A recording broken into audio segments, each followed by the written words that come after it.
Republik Lanfang merupakan salah satu republik yang pernah ada di negeri ini dan hilang ditelan sejarah.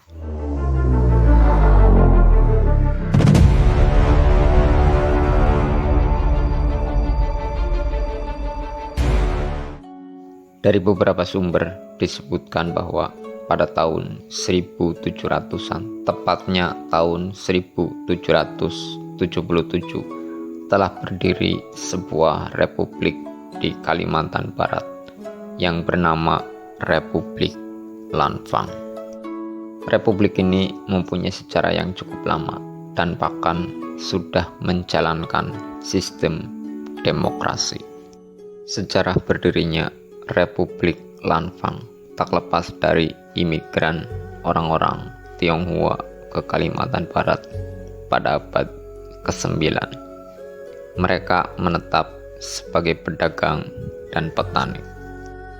Sampai akhirnya pada abad ke-18, Kesultanan Sambas dan Kesultanan Mempawah mendatangkan imigrasi yang lebih signifikan untuk bekerja di pertambangan emas dan timah dengan alasan mereka lebih handal dalam mengolah tambang emas. Hal ini membuat semakin banyak orang-orang Tionghoa datang ke Kalimantan Barat, dan seiring berjalannya waktu, persekutuan dagang atau kongsi-kongsi yang mereka dirikan semakin banyak di Kalimantan Barat. Masalah pun mulai timbul. Penduduk lokal dari suku Dayak yang merasa daerahnya dimasuki para pendatang tanpa izin melakukan perlawanan.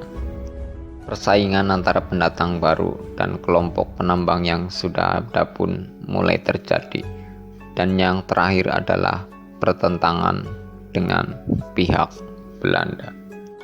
Populasi pendatang ini membengkak dan lebih mirip dengan perkampungan Tionghoa. Sedangkan oleh kesultanan setempat, mereka diberi kebebasan untuk mengatur dirinya sendiri. Mereka punya pimpinan, sistem perekonomian, bahkan punya petugas keamanan sendiri. Tahun 1738 hingga 1795, Lo Fang Pak mulai berpetualang. Dia menuju Kalimantan Barat dengan menyusuri Han Giang menuju Santo sepanjang pesisir Vietnam, dan pada tahun 1774 dia sampai di Kalimantan Barat. Singkat cerita, tahun 1775 Lo Fang Pak membentuk wadah persekutuan bagi kongsi-kongsi yang ada di Kalimantan Barat yang diberi nama Hi Sun. Pada akhirnya tahun 1789, Kesultanan Pontianak dengan dibantu pihak Belanda berhasil merebut wilayah kekuasaan Mempawah.